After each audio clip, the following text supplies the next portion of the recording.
Let's learn how to convert video into MP3. So how to extract music from the video file. For that purpose, we need to install Termux first of all, and in Termux we need to install ffmpeg, which is standard Linux converter, which is available also in Termux. So we have a video clip like this. This is Adele. Hello, and I want to extract MP3 file from this.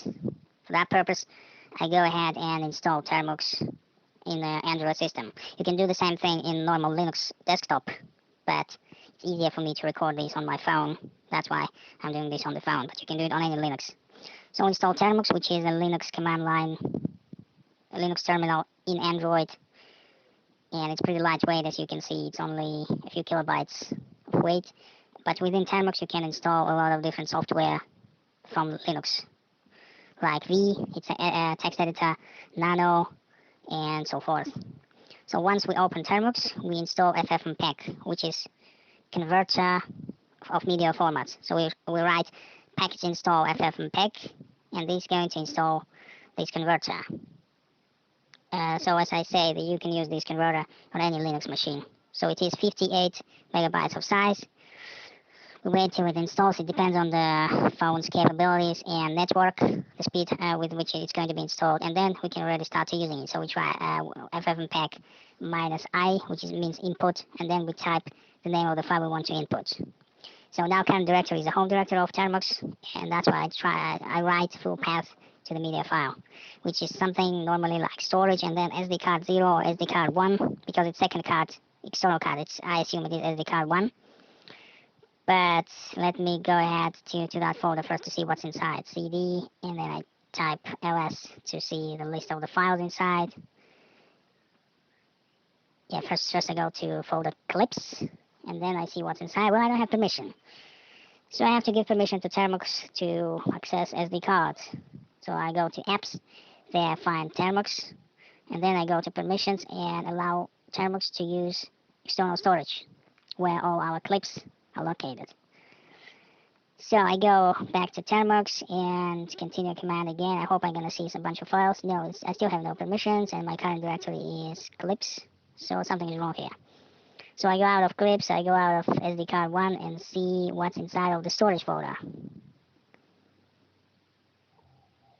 So now I have to go to storage first, and let's see what's inside of that. Well, there's nothing starting from with SD. Oh, here we go. It appeared to be that in this device, SD card is not called SD card, but called AD7C, etc. So I go to that folder, which is how SD card is named in this particular device. Then I go to clips, and then I list all the files. And now I can use them as input for my ffmpeg command. So ffmpeg -input, and then one of the files. Well, let's use ZZ.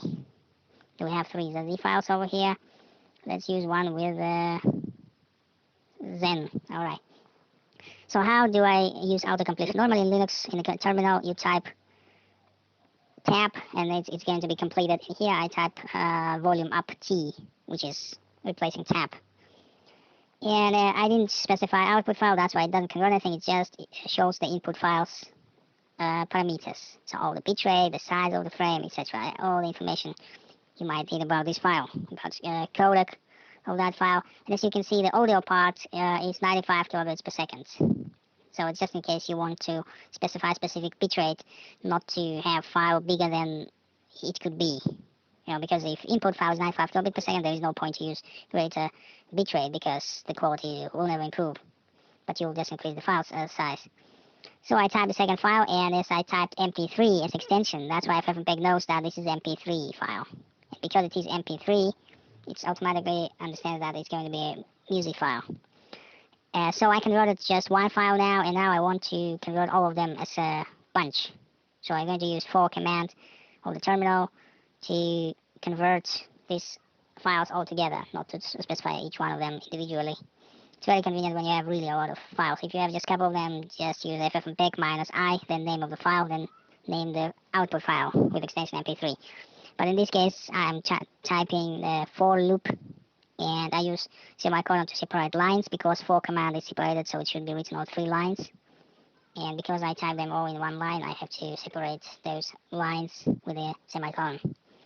So I type for I in all the files, which is asterisk. Then I go to next line, type do ffmpeg minus I, so the previous command, but this time as a parameter we give it I, which is variable. And the output is going to be also I, but with MP3 extension.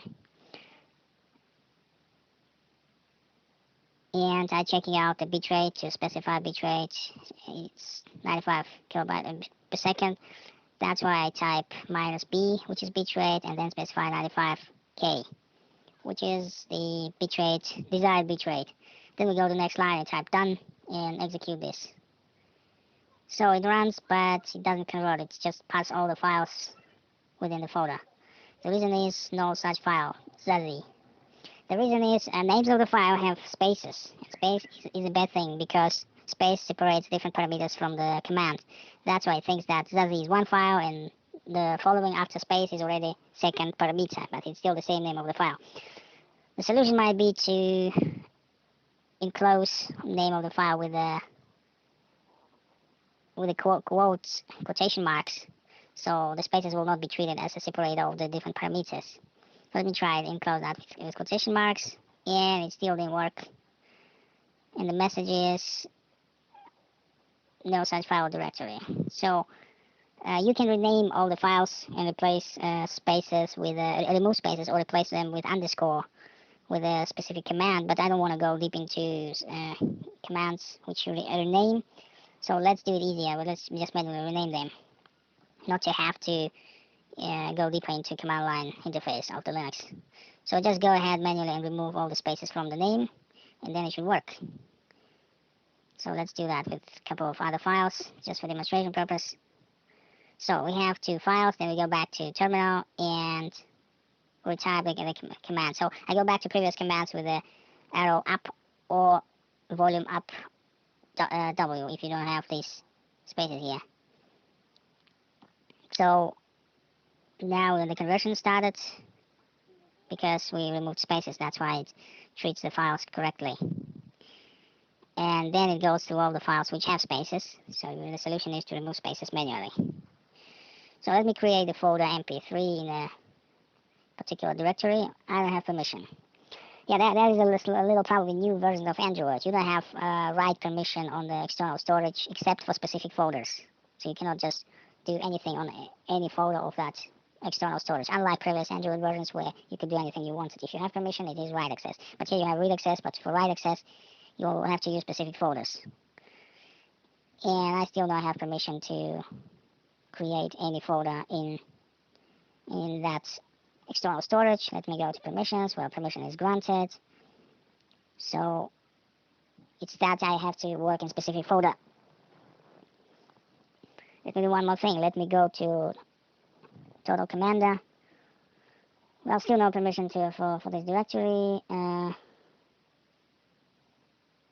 me go to again to external storage, to the external storage number 1, so the building storage of the device. Well, I still have no permission. So there are specific commands in Termux which creates links to a bunch of important directories of the external storage, like movies, music, etc. And then you can work in those specific folders. And they're going to be in storage folder. So the command is like Termux setup storage. And so let me go back to external storage.